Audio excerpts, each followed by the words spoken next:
Hi, this is April. Welcome back to my channel. I'm making this video so I can keep my sanity. Watching Angry Grandpa Joe's speech in Georgia really ticked me off because it's full of lies. Voter suppression has its roots right within the Democratic Party, not the Republican Party. And I wish people knew their history. Last week, President Harris and I stood in Did he just call her President Harris? Or am I hearing things? the United States Capitol to observe one of those before and after moments in American history. Yeah, right. January 6th insurrection. Screw you. It wasn't the an citadel insurrection. of our democracy. Today, we come to Atlanta, the cradle of civil rights, to make clear what must come after that dreadful day when a dagger was literally held at the throat of American democracy. A little bit melodramatic, are we? Democrats, Republicans, and Independents worked to pass the historic Civil Rights Act. Mostly Republicans. Check your facts. The violent mob of January 6, 2021. Oh, for God's sakes, again with that. You have a handful of people that are wrapped up in militia-type activities. I don't condone that. None of us do. Get over it already, jerk. Empowered and encouraged by a defeated former president, sought to win through violence.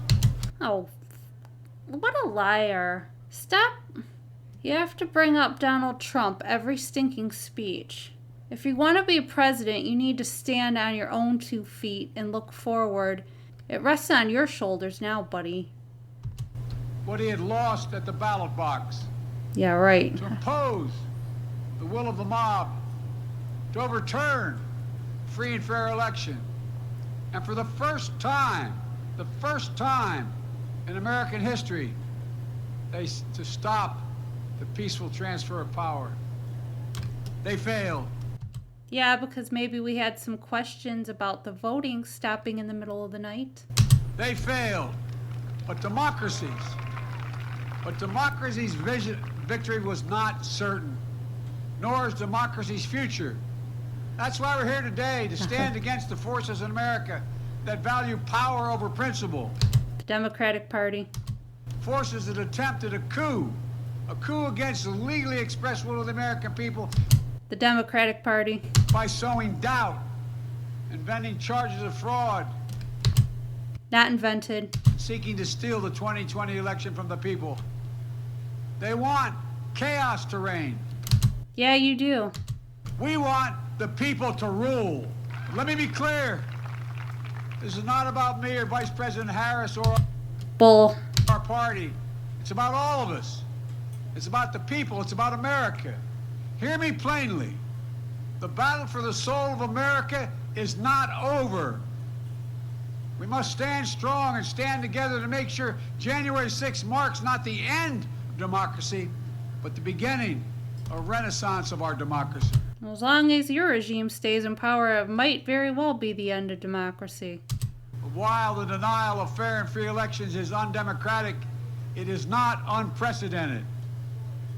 Black Americans were denied full citizenship voting rights until 1965. Women were denied the right to vote just 100 years ago. The United States Supreme Court in recent years has weakened the Voting Rights Act. And now, the defeated former president and his supporters, Again with Trump.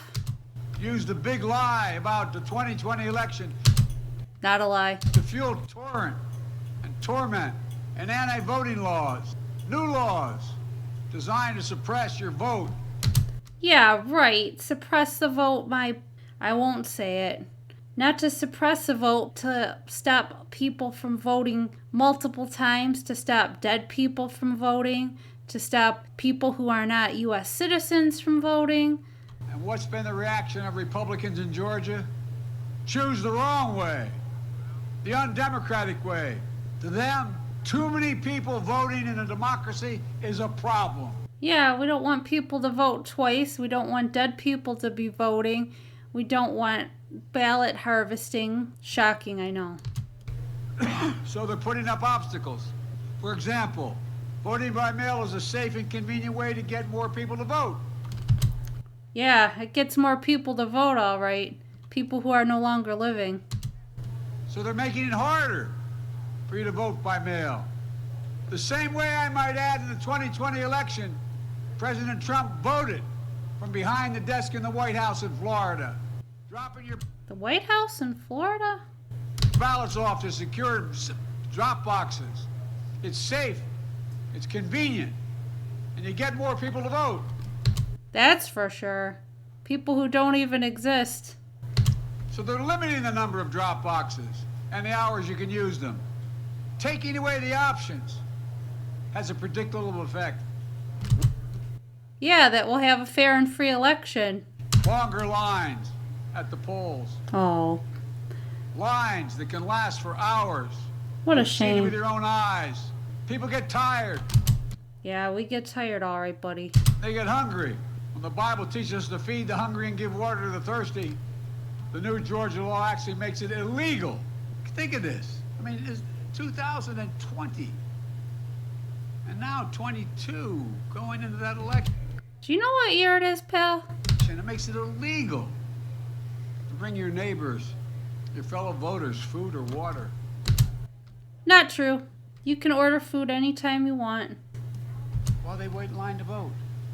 What in the heck are we talking about? Oh, it's so cute that he cussed. Ha ha ha. I mean, think about it. Please. That's not America. But with this new law in Georgia, his loyalists will be placed in charge of state elections. What is that going to mean?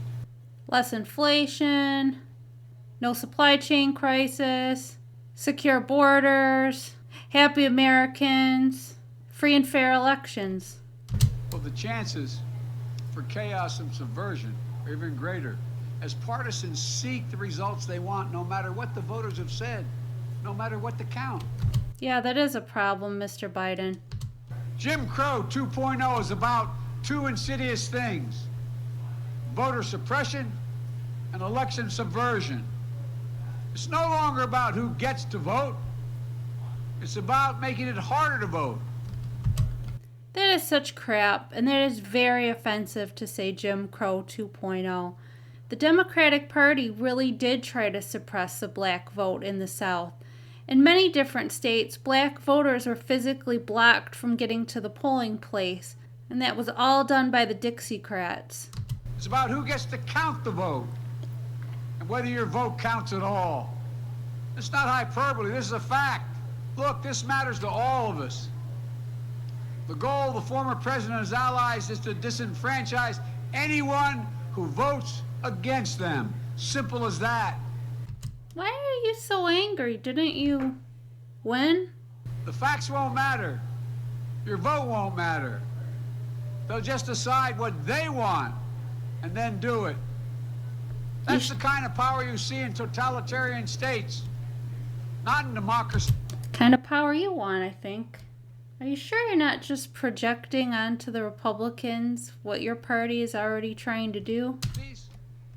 Today, we call on Congress to get done what history will judge. Pass the Freedom to Vote Act. Not gonna happen, not gonna happen. Not if Cinema and Mansion have their way. Pass it now. Pass it now. Do you think if you yell like a cantankerous old man, you're gonna get things done any faster? Or you're showing some kind of passion? We're living in the year 2022, not 1950. I've been having these quiet conversations with the members of Congress for the last 2 months. I'm tired of being quiet. Hit that podium. Show that passion. It's super effective. I've supported voting rights bills since day one of this administration, but each and every time, Senate Republicans have blocked the way. Republicans oppose even debating the issue. You hear me?